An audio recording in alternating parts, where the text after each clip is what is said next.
नमस्ते। आप देख रहे हैं क्रिएटिव कंड्यूइट। हमारी आज की विशेष प्रस्तुति है अमानुषिक मानुष सीरीज का 8वां भाग, जुजू साम्राज्य का इतिहास, द हिस्ट्री ऑफ जुजू लैंड।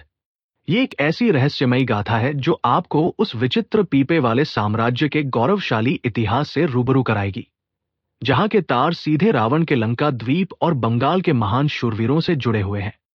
तो अपनी सांसें थाम लीजिए, क्योंकि आज इस बिना हड्डी वाले रबर जैसे शरीर का वो वैज्ञानिक सच सामने आने वाला है जो आधुनिक विज्ञान की भी समझ से परे है। आइए सीधे चलते हैं उस जादुई साम्राज्य के खौफनाक और रोमांचक सफर पर। अरे भाई, पंडित महाशय यानी हमारे पंडित अमशाई अपनी भारी आवाज में आगे बताने लगे कि क्या तुम्हें इतिहास की वो मशहूर बात मालूम है कि हमारे बंगाल के पराक्रमी राजकुमार विजय सिंह ने किस तरह समुद्री रास्ते से श्रीलंका यानी सिंहल द्वीप पर चढ़ाई की थी और अपने बाहुबल और पराक्रम के दम पर वहां के राजा बन बैठे थे। दरअसल हमारे जो महान पूर्वज और पुरखे थे, वे उसी सिंहल द्वीप को जीतने वाले राजा विजय सिंह की सेना और उनके काफिले में शामिल थे। मगर सच पूछो तो एक बार गहरे समुद्र के भीतर अचानक एक ऐसा भयानक समुद्री तूफान और चक्रवात उठा कि उसने राजा विजय सिंह की नौसेना के जहाजों में से एक बड़े पानी के जहाज को बिल्कुल भटका दिया और रास्ता भुलाकर एक अज्ञात दिशा में धकेल दिया।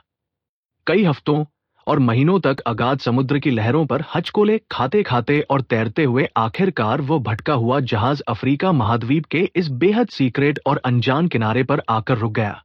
उसे यहाँ का तट मिल गया। उस ऐतिहासिक जहाज के भीतर जो हमारे सबसे मुख्य लीडर और चीफ कमांडर मौजूद थे, उनका शुभ नाम चंद्रसेन था।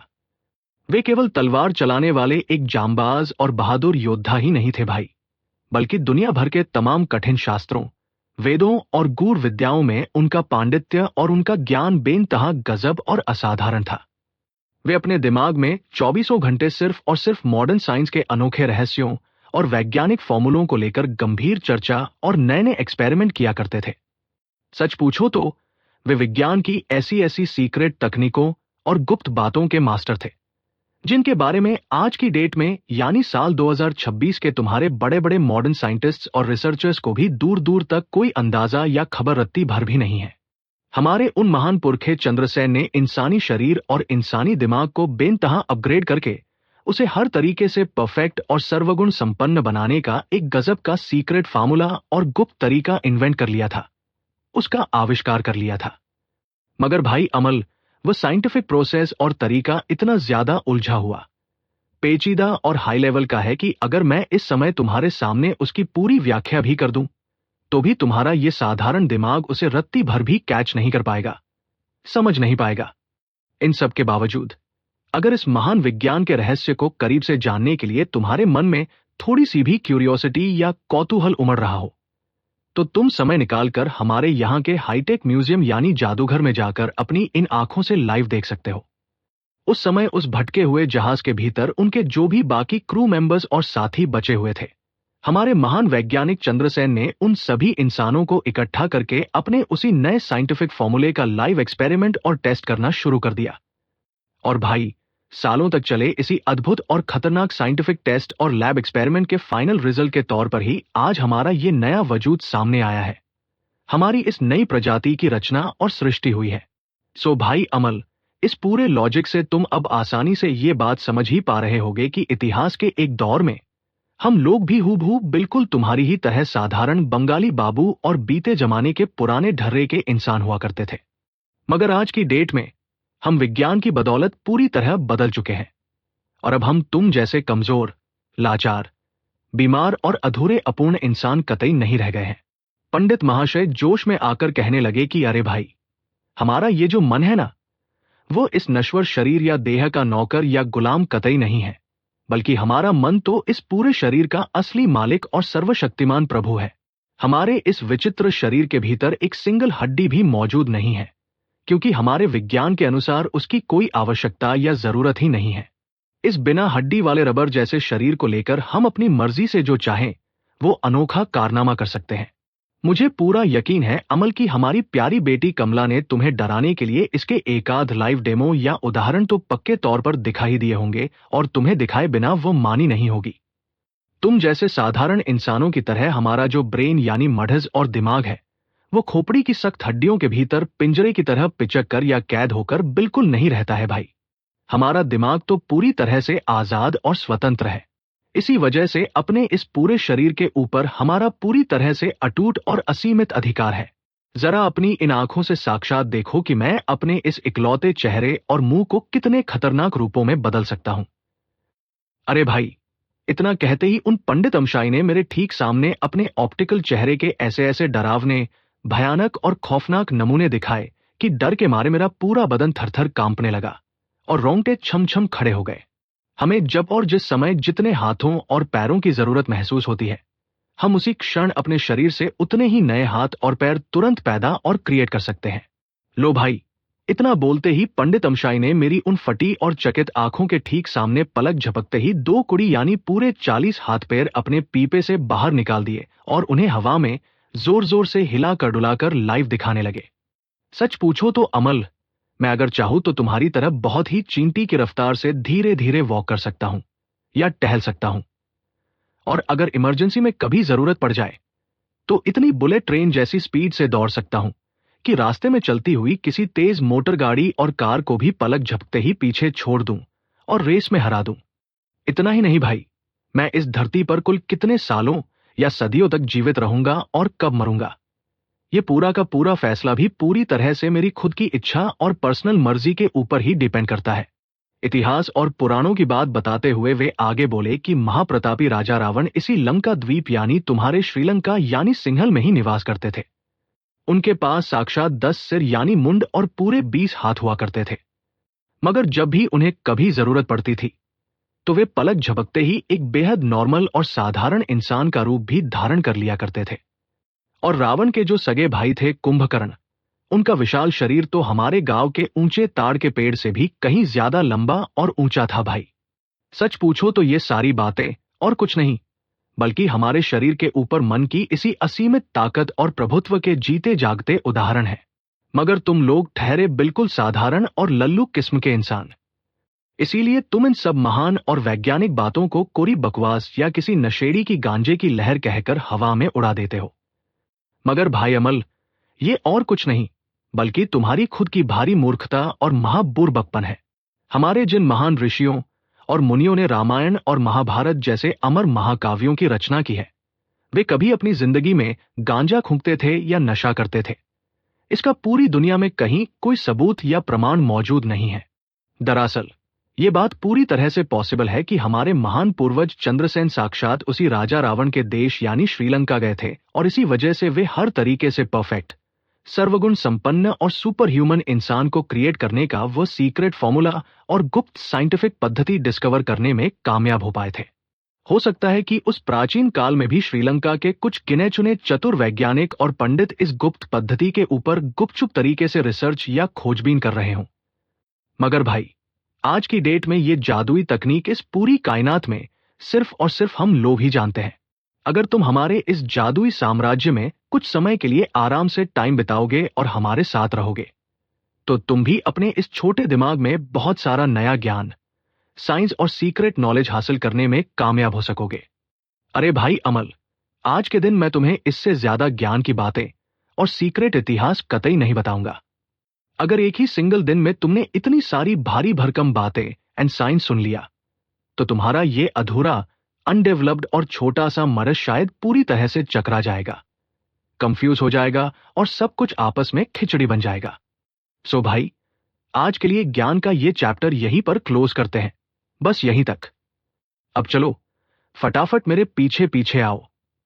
लो भाई, उन पंडित अमशाई के हुक्म के बाद मैं उनके ठीक पीछे पीछे चलकर बगल वाले दूसरे कमरे के भीतर जाकर हाजिर हो गया। वहां मैंने अपनी आंखों से देखा कि पानी पीने की 2 छोटी काठ की जलचौकी जैसी छोटी छोटी टेबल्स रखी हुई थी, जिन पर ढेर सारे ताजा फल और तरह तरह के मूल और कंदमूल पहाड़ों की तरह सजाकर रखे हुए थे। पंडित अमशाई ने तुरंत अपने उस लकड़ी के पीपे जैसे शरीर के निचले हिस्से को फर्श और जमीन पर टिका दिया और अपनी उन तीनों टांगों को एक झटके में सुकेड़कर पीपे के पेट के भीतर डाल लिया और बोले, अरे अमल बाबू, यहां फर्श पर आराम से बैठो और खाना शुरू करो। हम पीपे वाले लोग भोजन करने और चबाने में अपना कीमती समय जरा सा भी वेस्ट या बर्बाद कतई नहीं करते हैं। लो भाई, इतना बोलते ही उन्होंने किसी विशाल भूखे अजगर सांप की तरह अपना एक बहुत बड़ा और खौफनाक मुंह खोला, और देखते ही देखते उस अजगर जैसे मुंह के भीतर मात्र 2 मिनट के बहुत ही कम समय के अंदर पूरी की पूरी एक बड़ी टोकरी और टोकरे भर फलों को सीधे निगल कर अपने पेट के अंदर हजम कर गए, उसे उदरस्त कर लिया। इसके तुरंत बाद उन्होंने घटाघट पानी पिया, जलपान किया और अपने होठों को चाटते हुए बोले, लो भाई अमल, हमारा लंच और खाना तो पूरी तरह से फिनिश हो गया। अब फटाफट अपनी जगह से खड़े हो जाओ और उठो। मैंने मन ही मन सोचा कि अरे भाई, ये खाना हुआ है या मिट्टी और छार हुई है। ये अजीब लोग भले ही भोजन करने में अपना कीमती समय जरा सा भी वेस्ट न करते हो, मगर जो राक्षस मात्र 2 मिनट के समय में पूरे 10 हट्टे-कट्टे इंसानों का भारी खुराक और भोजन गप-गप करके कच्चा ही निगल सकते हैं, भला उन्हें चबाने के लिए और ज्यादा टाइम की क्या खाक जरूरत होगी। मुझे तो साफ साफ दिख रहा है भाई कि अगर मैं इस गोल चांद जैसे चेहरे वाले पंडित के साथ रोज डाइनिंग टेबल पर खाना खाने बैठूंगा तो पक्के तौर पर मुझे भूखों ही मरना पड़ेगा, उपवास करना पड़ेगा। मैंने अपनी तरफ से बहुत ही सुपरफास्ट स्पीड दिखाकर जल्दी जल्दी खाने की कोशिश की, मगर फिर भी उस 2 मिनट के शॉर्ट टाइम में मैं 2 मामूली सेब भी अपने पेट के भीतर पार कतई नहीं कर पाया। अब भला मैं और क्या करता भाई, जब वे पंडित अमशाई अपनी दोनों आंखें पूरी तरह से बंद करके घटाघट पानी पी रहे थे। तब मैंने मौके का फायदा उठाया और टोकरी से कुछ सुंदर और ताजा फल टप-टप करके चुराए और चुपके से अपनी पैंट की जेब और पॉकेट के भीतर ठूंस लिए। पंडित अमशाई अपने चेहरे और मुंह को एक कपड़े से साफ करते करते और पोंछते हुए बोले, सच पूछो तो अमल, अगर कोई इंसान जरूरत से ज्यादा खाना ठूंस लेता है तो उसका मगज और दिमाग पूरी तरह से भोथरा, कुंद और एकदम डल हो जाता है। इसी वजह से मैं हमेशा सिर्फ नाम मात्र के लिए ही डाइट लेता हूं और बहुत कम खाता हूं। मगर अफसोस की बात तो यह है भाई कि हमारे इस गुप्त देश में भी ऐसे कई महामूर्ख, निरे मूर्ख और जाहिल बोके लोग मौजूद हैं, जिनका यह मानना है कि बहुत ज्यादा ठूंस ठूंस कर खाने से शरीर की ताकत, एनर्जी और तेज बहुत ज्यादा बढ़ जाता है। ऐसे महामूर्खों की अक्ल और बुद्धि के गले में तो साक्षात फांसी की रस्सी और फांसी का फंदा डाल देना चाहिए। लो भाई, अभी मैं उसका नाम ले ही रहा था कि उसी बेवकूफों की टोली का एक महामूर्ख और डल जीव सीधे हमारी ही तरफ लहराता हुआ चला रहा है। मैंने तुरंत पीछे मुड़कर देखा तो मेरी आंखें फटी की फटी रह गई। साक्षात एक बहुत ही विशाल और भारी भरकम पीपे वाला इंसान अपनी तोंद को हिलाता डुलाता, मटकता हुआ और बुरी तरह से हांफते हांफते हमारी ही तरफ कदम बढ़ा रहा था। उसका वो लकड़ी का पीपा जैसा बदन इतना भयानक रूप से मोटा और चौड़ा था भाई कि उसके भीतर हमारे पंडित अमशाई जैसे 2-2 हट्टे-कट्टे लोग बहुत ही इजीली और आराम से फिट हो सकते थे, समा सकते थे। उसका चेहरा भी लकड़ी की सबसे बड़ी परात यानी बारकोस की तरह चपटा और बहुत ही विशाल था। उसके पूरे माथे, ललाट और गालों पर सूप की बड़ी जैसी बड़ी बड़ी मस्से और बदसूरत कॉर्न्स उगे हुए थे, और उसके मोटे होठों पर ऐसी बनावटी, ओवर एक्टिंग वाली और अजीब नौटंकी भरी मुस्कान छाई हुई थी कि साक्षात उसे देखते ही मेरा पूरा बदन गुस्से से जल उठे, बदन में आग लग जाए। सच पूछो तो पहली ही नजर में उस अजीब इंसान को देखकर मुझे वह जरा सा भी पसंद कतई नहीं आया। मेरा दिल खराब हो गया। उस भारी पीपे वाले जीव ने हमारे पास आकर खड़े होकर बड़े ही आश्चर्य और घमंड के साथ मेरी तरफ देखा और मुझे सिर से लेकर पैर तक, ऊपर से नीचे तक पूरा स्कैन किया, अपाद मस्तक देखा और अपनी अजीब मोटी आवाज में बोला, अरे मेरे प्यारे प्रिय पंडित अमशाई, क्या साक्षात यही वह अतरंगी और छोटा सा जीव है जिसके चर्चे हर तरफ हो रहे हैं? वाह भाई वाह, ये तो सचमुच बहुत ही कमाल का है। दरअसल मैं अपने घर से सिर्फ और सिर्फ इसी अजीब कार्टून जीव को अपनी इन आंखों से लाइव देखने के लिए ही यहां तक चलकर आया हूं। पंडित अमशाई ने उसकी बात सुनते ही तुरंत अपनी त्योरियां चढ़ाई, गुस्सा दिखाया और कड़क आवाज में बोले, अरे ओ भोंबोल, अपनी जुबान को थोड़ा लगाम दो। इन सम्मानित भद्र पुरुष का शुभ नाम श्री अमल कुमार सेन है और इनका परमानेंट निवास और होम टाउन हमारा प्यारा बंगाल देश है। घोंबोल, तुम इनके बारे में ऐसी थर्ड क्लास और बदतमीजी भरी भाषा का प्रयोग कतई मत करो, तमीज से बात करो। घोंबोल ने जैसे ही पंडित अमशाई का ये गुस्सा देखा, उसने तुरंत अपना गिरगिट की तरह रंग बदला, सुर बदला और अपनी दाईं आंख को मटकाते हुए और विंक करते हुए बड़े ही चापलूसी भरे टोन में बोला, अरे निश्चित रूप से पंडित जी, बिल्कुल बिल्कुल, इसमें भला कोई शक है क्या? आपके जो क्लोज फ्रेंड और दोस्त हैं वे तो ऑटोमेटिकली मेरे भी बहुत ही जिगरी दोस्त बन गए ना भाई। हाँ, वैसे बातों बातों में एक बेहद जरूरी बात तो मैं पूछना ही भूल गया। हमारी प्यारी और सुंदर कमला इस समय कहाँ पर गई है? वो दिखाई नहीं दे रही। पंडित अमशाई ने अपनी मूंछों पर ताव दिया और बोले, इस समय तक वो शायद हमारे राज्य के माननीय मंत्री महाशय के बंगले और घर पर किसी काम से गई हुई है। वैसे भोंबोल, इस खाली समय में क्या तुम मेरा एक छोटा सा पर्सनल काम कर सकते हो भाई?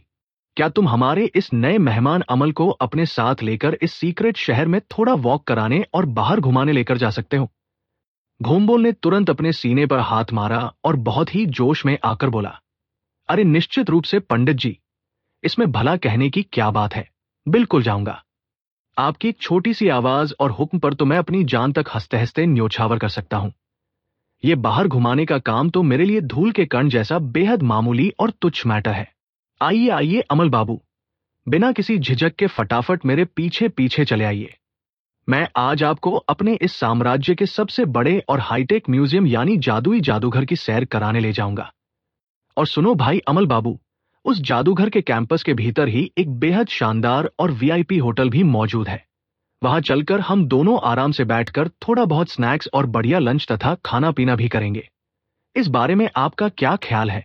क्या कहते हैं आप? लो भाई, इतना कहते ही उसने किसी बड़े मसीहा और महामुरुब्बी की तरह जोर से अपना भारी हाथ मेरी पीठ पर दे मारा और थपथपा दिया, जिससे मेरा पूरा ढांचा ही हिल गया। पंडित अमशाई ने जाते जाते बहुत ही कड़े और चेतावनी भरे लहजे में भोंबोल से कहा, मेरी एक बात कान खोलकर सुन लो भोंबोल, शाम होने और सूर्यास्त होने से पहले पहले तुम्हें अमल को हर हालत में सही सलामत वापस इस घर में लाना ही होगा। अपने दिमाग में ये बात अच्छी तरह से लॉक करके याद रखना कि अमल की पूरी सुरक्षा और देखरेख का भार इस समय पूरी तरह से तुम्हारे कंधों पर है, और इसके साथ होने वाली किसी भी ऊंच नीच के लिए सिर्फ और सिर्फ तुम ही रिस्पॉन्सिबल और जिम्मेदार माने जाओगे। लो भाई, अपनी बात पूरी तरह खत्म करते ही पंडित अमशाई ने पलक झपकते ही अपने सारे हाथ और पैरों को पीपे के भीतर समेट लिया, उसे सुकेड़ लिया और फर्श पर गोल गोल पहिए की तरह लुढ़कते लुढ़कते बहुत ही तेज बुलेट स्पीड से कमरे से बाहर निकल गए और ओझल हो गए। समाप्त। अगर आपको ये कहानी पसंद आई है तो वीडियो को लाइक करें और अपनों के साथ शेयर जरूर करें। ऐसी ही और दिलचस्प कहानियों के लिए चैनल को सब्सक्राइब करना न भूलें। धन्यवाद।